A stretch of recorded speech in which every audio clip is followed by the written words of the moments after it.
మిత్రులందరికీ నమస్కారం.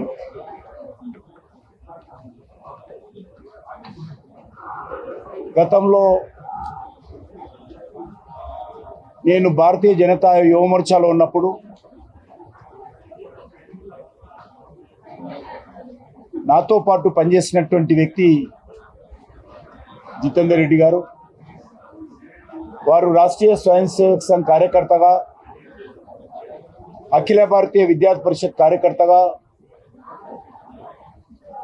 జగిత్యాల పరిసర ప్రాంతాలలో ప్రజలతో మమేకమై ప్రజల కష్ట సుఖాలలో భాగస్వాములై ముఖ్యంగా పేద ప్రజలను సంఘటితం చేసి బడుగు బలైన వర్గాలకు హృదయాలలో తనకంటూ ఒక స్థానం సంపాదించుకొని జాతీయ భావజాలం కోసం పనిచేసినటువంటి మరి విరోచితమైనటువంటి పోరాటం కొనసాగించినటువంటి వ్యక్తి జితేందర్ రెడ్డి గారు. నేను భారతీయ జనతా యువ మోర్చా రాష్ట్ర ప్రధాన కార్యదర్శిగా ఉన్నప్పుడు వరంగల్లో అటల్ బిహారీ వాజ్పేయి గారిని ఆహ్వానించి 3 రోజుల పాటు వరంగల్లో నేను సభ నిర్వహించినప్పుడు జగిత్యాల నుంచి సుమారు 50 బస్సులలో యువకులను సంఘటితం చేసి పేద రైతు కుటుంబాలు, రైతు కూలీల కుటుంబాలు, బడుగు బలైన వర్గాల కుటుంబాల నుంచి సంఘటితం చేసి వరంగల్ జనతా యువ మోర్చా సభను జయప్రదం చేయడంలో కీలక పాత్ర పోషించాడు జితేందర్ రెడ్డి. చాలా ధైర్యవంతుడు. అటువంటి వ్యక్తి తనకు తెలుసు తన ప్రాణానికి ముప్పు ఉందని, అయినప్పటికీ కూడా ఏ ఒక్కరోజు కూడా మరి ఆ రోజు వెనుకడుగు వేయకుండా ఎల్లప్పుడూ ప్రజల మధ్యలో ఉంటూ మరి ఆ రోజు ఏ రకంగా మోటార్ సైకిల్ మీద పోయినప్పుడు మరి నక్సలైట్లు ఏ రకంగా ఆయన చుట్టుముట్టి హత్య చేశారో సినిమాలో జరిగినటువంటి సంఘటన ద్వారా మనం చూసాము. హింస ద్వారా, వైలెన్స్ ద్వారా ఏమీ సాధించలేరనే విషయము జితేందర్ రెడ్డికి తెలుసు. కానీ ఆ రోజు తన ప్రాణాలు కాపాడుకోవడం కోసం, తన మద్దతుదారులైనటువంటి కార్యకర్తల ప్రాణాలు కాపాడుకోవడం కోసం తుపాకీ పట్టని పరిస్థితి ఆ రోజు ఏర్పడింది. ఈరోజు కూడా మనం చేస్తూ ఉన్నాను, ప్రపంచంలో కానీ మన దేశంలో కానీ మరి ఈరోజు వైలెన్స్ ఏమాత్రం మరి ఏ రకంగా ఉపయోగపడదు. అందుకే ఈరోజు కూడా కొంతమంది నక్సలైట్లు ఇంకా హింస ద్వారానే, రక్తపాతం ద్వారానే, తుపాకీ గొట్టం ద్వారానే రాజ్యాధికారం సాధిస్తామనేటువంటి మరి విశ్వాసంతో వాళ్ళు పనిచేస్తూ ఉన్నారు. అది సాధ్యం కాదనే విషయం మనం అర్థం చేసుకోవాలి. డాక్టర్ బాబాసాహెబ్ అంబేద్కర్ మనకు అద్భుతమైనటువంటి రాజ్యాంగం ఇచ్చారు. ఆ రాజ్యాంగంలో తుపాకీ బుల్లెట్ కంటే ఎక్కువ మరి ఓటు బుల్లెటే ప్రధానమైనటువంటిదని డాక్టర్ బాబాసాహెబ్ అంబేద్కర్ చెప్పారు. కాబట్టి ఇప్పటికైనా నక్సలైట్లు కానీ, హింసకు పాల్పడేటువంటి వాళ్ళు కానీ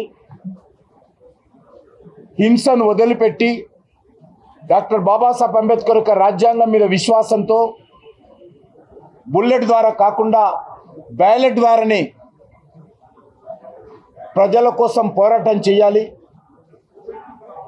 ఆ రకంగా మరి సమాజంలో మార్పు రావాలని ఈ సందర్భంగా నేను అందరినీ కోరుతా ఉన్నాను.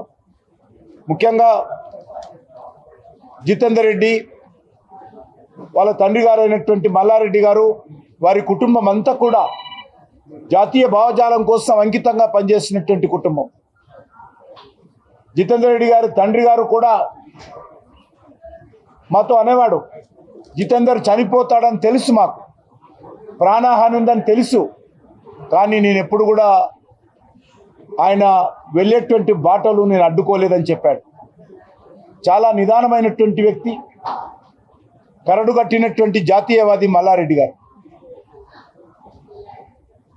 ఆంధ్రప్రదేశ్ శాఖకు వారు రాష్ట్రీయ స్వయం సేవక్ సంఘకు అనేక రకాల బాధ్యతలు ఆ రోజు నిర్వహించేవారు. తన కుమారుడు చనిపోయినప్పుడు కూడా ఎంతో నిర్మలంగా, నిశ్చలంగా మాలాంటి వాళ్ళు బాధపడుతుంటే మమ్మలను ఓదార్చినటువంటి వ్యక్తి, గొప్ప వ్యక్తి మల్లారెడ్డి గారు. జితేందర్ రెడ్డి గారు చనిపోయారని తెలియగానే వెంటనే చేరుకున్నటువంటి వ్యక్తుల్లో నేను ఒకరిని ఆ రోజు. అటువంటి గొప్ప జాతీయ భావజాలంతో కూడినటువంటి వీరుడు జితేందర్ రెడ్డి. ఈరోజు అనేక బుల్లెట్లు, ఆ రోజు 72 బుల్లెట్లు ఆయన శరీరంలో మరి ఆ రోజు నక్సలిట్లు పేల్చారంటే మనం అర్థం చేసుకోవచ్చు ఆ పోరాటం ఏ రకంగా ఉండింది. ముఖ్యంగా వారి సోదరుడైనటువంటి రవీందర్ గారు, ముదుగంటి రవీందర్ గారు కొంత సాహసం చేసి జితేందర్ రెడ్డి చరిత్రను మరి ఈరోజు మనకందరికి అందించేటువంటి ప్రయత్నం చేశారు. మరి దర్శకుడు విరంచి చాలా బాగా ఉన్నంతలో చాలా బాగా ఈ చిత్రాన్ని మలిచి మరి మన ముందు పెట్టేటువంటి ప్రయత్నం చేశారు. కొంత సినిమాకి సంబంధించినటువంటి కొంత కల్పన చేసినప్పుడు కూడా అది వాస్తవ చరిత్ర. అది నాకు తెలిసిన చరిత్ర. నేను చూసినటువంటి జితేందర్ రెడ్డి అతను నాతో అనేక సార్లు ఈ విషయం మీద మాట్లాడినటువంటి వ్యక్తి, నాతో పాటు పనిచేసినటువంటి వ్యక్తి. కాబట్టి నాకు పూర్తి విశ్వాసం ఉండే అతను ఒక మంచి నాయకుడుగా భారతీయ జనతా పార్టీలో పనిచేస్తాడనేటువంటి ఆలోచన మా అందరికి ఉండింది. కానీ దురదృష్టవశాత్తు మరి ఆ రకంగా అదొక పోరాటంలో వీర మరణం పొందాడు. ముఖ్యంగా రాకేష్ మరి హీరోగా నటించాడు. చాలా అద్భుతంగా తన పాత్ర పోషించాడు. మరి నేను మనస్ఫూర్తిగా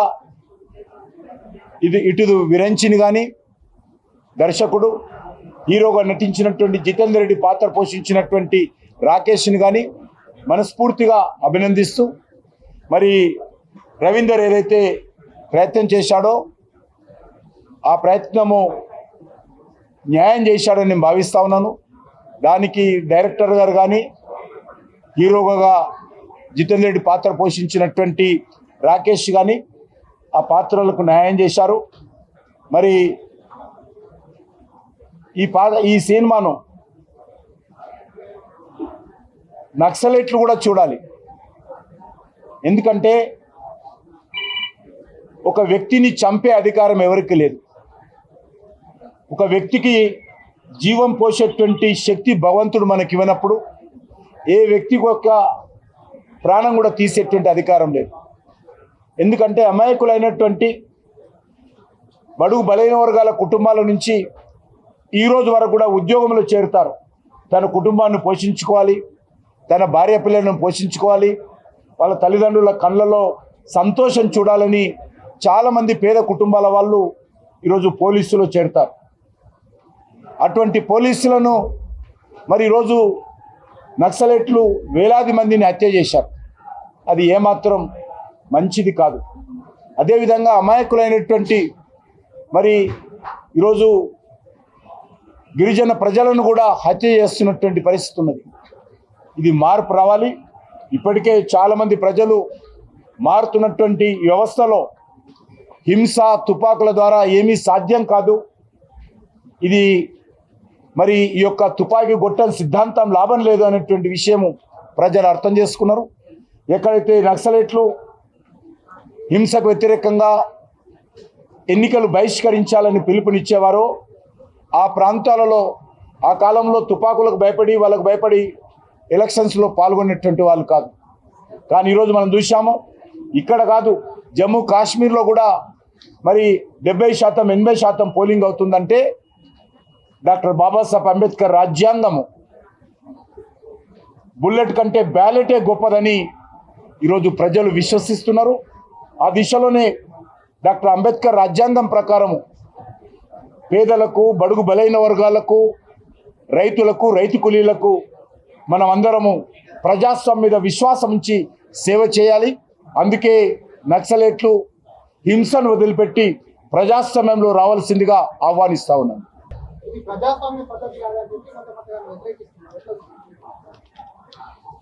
నేను ఒకటే అడుగుతా ఉన్నాను, అమాయకులైనటువంటి ఎవ్వరు కూడా హింస ద్వారా బలి కాకూడదని నేను కోరుకుంటాను. కాబట్టి అందరం కూడా హింసను వదిలిపెట్టి, తుపాకులను వదిలిపెట్టి ప్రజాస్వామ్యంలో రావాల్సిందిగా నేను కోరుతున్నాను. దానికే ఇది ఒక్కటే పరిష్కారం. సమగ్ర సర్వే జరుగుతుంది. ఆ సర్వే వల్ల వ్యక్తిగత సమాచారం ప్రభుత్వానికి వ్యక్తిగత వాళ్ళ దాని మీద మీ పార్టీ గారి మీ ప్రభుత్వం స్పందిస్తుందా? ఒకటి, బీసీ జనాభా సేకరణకు మేము వ్యతిరేకం కాదు. బీసీ జనాభా సేకరణ చేయాలనేది రాష్ట్ర ప్రభుత్వ పరిధిలో అంశం చేస్తున్నారు. వాళ్ళు చేసుకోవాల్సిందిగా కోరుతా ఉన్నాను. కానీ ఏ అంశాలైతే ప్రజల దగ్గర ప్రజల ఇష్టాలకు అనుకూలంగా వివరాలు సేకరించాలో ప్రజల ఇష్టము, ప్రభుత్వం ఇష్టం. మేము మాత్రము జనాభా సేకరణకు వ్యతిరేకం కాదు. మా స్టాండ్ ఇది ఇక్కడ ఇది అన్ని కాదు, ప్రెస్ కాన్ఫరెన్స్ కాదు కదా. भारत माता की जय।